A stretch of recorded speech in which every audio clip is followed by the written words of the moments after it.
Reapresentação do elenco coral aconteceu nesta tarde. Domingo tem o Central em Caruaru. A pergunta que não quer calar: vai mudar o time, Moisés? Um abraço, boa noite. Boa noite, Mário. Boa noite a você, ao grande Maílson, ao Miguel. Boa noite, meu amigo. Você tá... Vai nessa conversinha aí, vai nessa. Vocês dois não tá... Não dá não, viu? Eu tô aqui pra lhe defender, Moisés. Não, tô fora. Mentira aí. Tô lá no interior de Laiguei, meu filho. Olha, ô Mário, boa noite pra você, né? Boa noite pra Maílson, para os colegas de equipe, para todos os ouvintes.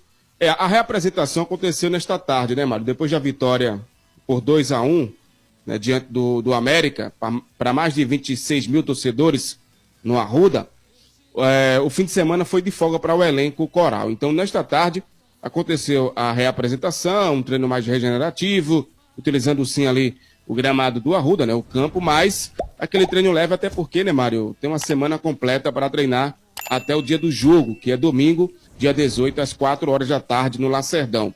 E aí fica a expectativa. Tem até vários questionamentos para o Marcelo Cabo, como é que ele pensa esse time para o jogo contra o Central.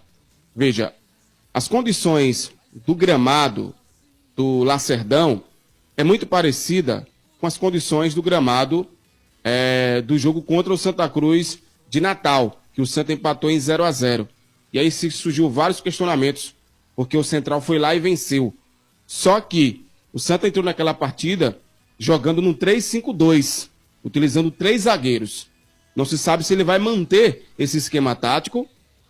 Além de utilizar os 3 zagueiros, e o Maílson estava lá naquela partida, ele teve 3 volantes, né? E aí deixou o jogo mais sem muita criatividade, apesar que no primeiro tempo o Santa atacou, o Santa Cruz teve ali uma penalidade clara em cima do Thiaguinho, mas no segundo tempo o time caiu muito de rendimento. Então, essa é a interrogação. Como hoje iniciou os preparativos, foi mais um regenerativo, aquele treino mais leve, a gente já vai ter uma ideia de time a partir de amanhã, quarta-feira, a partir de quarta-feira. É que a gente vai ter uma noção de que time o técnico Marcelo Cabo vai mandar a campo. Acredito que não vai ser a mesma equipe que duelou e venceu o América de Natal pelo placar de 2-1, Mário. Eu conversei com o Zé do Carmo hoje, ele disse a mim, quando jogava lá em Portugal, Maílson, quando jogava em casa era um time. Quando jogava fora de casa era outro time. Estamos em 2025, pelo que Moisés falou. Aí a pergunta é: o gramado vai determinar o esquema tático do time. O Central é acostumado a jogar em gramado ruim.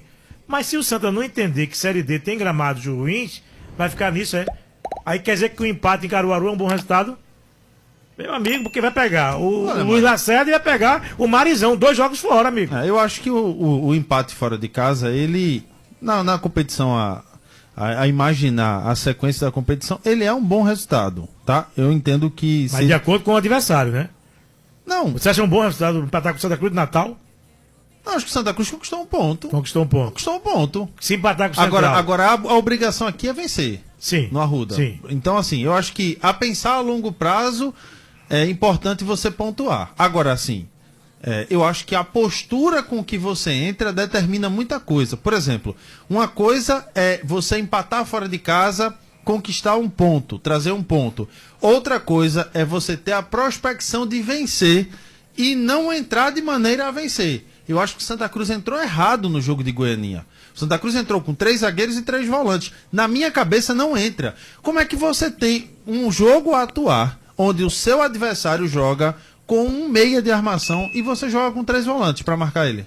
É isso que a gente tá falando. Então, assim, eu acho que o Santa Cruz, você pode até empatar, mas você tem que entrar com um time que tenha a condição de buscar a vitória. Porque o que todo mundo está dizendo e falando é isso. Vai ser um time em casa, um time fora. Porque se a gente for analisar gramado, o de Goianinha dá de 10-0 no Luiz Lacerda, amigo. Eu acho que o Santa Cruz, assim, ele pode até mudar o esquema tático de um jogo para outro, você pode buscar espelhar o adversário, você pode jogar de repente num 3-5-2. Eu já tive alguns diálogos aqui, inclusive com o Zé do Carmo, falando sobre o esquema, o 3-5-2, e Zé diz assim: é um esquema muito ofensivo, e pode ser muito ofensivo. Tudo é da aplicação que você dá. Se você bem lembrar a entrevista do técnico Marcelo Cabo lá em Goianinha, ele falou que o Santa Cruz em alguns momentos jogou no 5-3-2. O Santa Cruz jogou com 5 homens no setor defensivo. Porque os 2 laterais recuaram e o Santa Cruz jogou com 5 jogadores na linha defensiva e 3 volantes. Quem cria nesse jogo? Aí fica difícil. Fica difícil, então. Eu acho que o Santa Cruz precisa ter ou o João Pedro ou o William Júnior como um jogador de criação de repente no meio campo. Você joga num 3-5-2 quando for jogar 3 zagueiros, 2 alas, 2 volantes e um meia de criação com seus 2 atacantes. Se você vai jogar num 4-4-2, de repente você pode ter um time com 3 volantes, mas com um meia de armação. Se você quer uma equipe um pouco mais segura, um pouco mais contida. Então eu acho que o Santa Cruz, para mim, o grande erro de Goianinha não é o resultado. Você poderia também ter empatado, mas ter empatado demonstrando que você colocou um time mais ofensivo, um pouco mais com a possibilidade de vencer. E eu acho que a entrada do Santa Cruz em campo, ela foi de uma equipe muito defensiva, com 3 zagueiros, com 3 volantes, com 2 alas que recuavam para ser lateral. Aí quando é que a bola chega no Thiago Galhardo? Não chega. Quando é que ela chega no Thiaguinho? E olha que o Santa Cruz ainda teve um pênalti não marcado a seu favor. É verdade. Não foi, Moisés? Você estava lá e viu, Moisés estava lá, quase que o Santa Cruz tem um pênalti a seu favor. Mas aí foram mostrar, o árbitro quase tira Moisés e todo mundo que estava lá dentro. Quase que tira, que não pode atrapalhar. Moisés, a torcida do Santa não sabe ainda se vai poder estar no estádio domingo, é isso? Sabe não, Mário, até porque existe uma recomendação, né, do Ministério Público, no qual diz que orienta o Central a ter apenas a torcida do Central, por conta do histórico de violência entre as 2 equipes, né, entre as 2 torcidas, no caso. Eu conversei hoje com o Sivaldo, na realidade, desde a semana passada, desde sexta, quem está acompanhando aqui a Transamérica, a gente já vem trazendo esse assunto aqui. Hoje eu voltei a conversar com o Sivaldo novamente. O Sivaldo falou o seguinte: nosso jurídico está resolvendo, queremos a participação das 2 torcidas, porque o Central está avisando o lucro, né, Mário?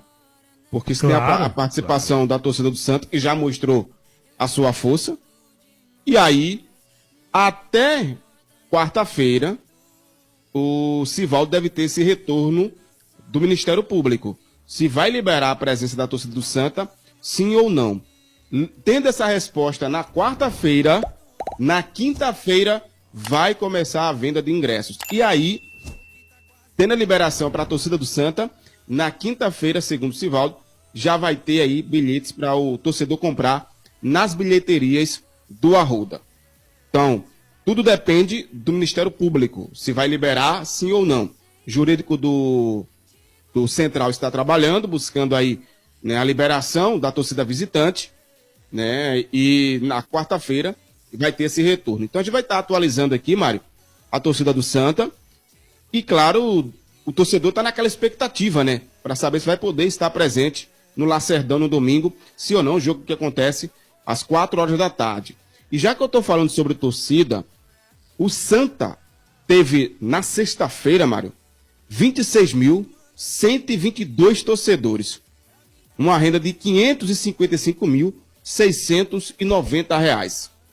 E aí, o Santa teve, né, uma média de público que o Náutico e o Sport, juntando as 2 torcidas do fim de semana, não consegue bater a quantidade de público que deu no Arruda. Veja, o Náutico teve 5.577 torcedores e o Sport ontem teve 16.006 torcedores. Ou seja, o Santa hoje é o 3º clube no Nordeste que mais está levando público ao estádio, Mário. Olha, vamos ouvir o Marcelo Cabo, ele fala sobre a questão de contratações, né? Falou que foi até o mercado internacional. Provavelmente essas equipes de C e de B vão contratar jogadores e vão ter jogadores disponíveis no mercado. A gente mapeou o mercado internacional. Temos bons nomes. Sabe quando é que eles vão poder jogar? 10 de junho. Nós temos 2, 3 bons jogadores já até conversado. Mas a gente não pode trazer. Como é que eu vou trazer um jogador agora que vai demorar 30 dias para jogar? E aí são salários que não são salários baixos. Então a gente tem, né, um trabalho simultâneo, né, um trabalho integrado entre eu, diretoria, departamento de futebol, que a gente está com todo esse contexto. Talvez seja isso que a gente esteja demorando um pouquinho para trazer esses jogadores pontuais, porque aí aparece. Tem, mas não é o perfil que eu quero. O critério agora para contratar jogador para Santa Cruz vai ser um critério de sarrafo alto. A gente não pode errar, Porque contratar jogador e errar nele é custo para o clube. Eu sou funcionário do clube, eu tenho que estar muito atento a isso. Hoje nós temos 38 jogadores treinando aqui, fora os que saíram, entendeu? Então eu, como treinador, eu tenho que ter responsabilidade com a instituição que eu trabalho. Então hoje o nosso trabalho é muito integrado e muito criterioso para trazer peças como que agregaram, que a gente trouxe agora. O Giovani, o William Júnior, são jogadores com perfil que a gente quer para o Santa Cruz.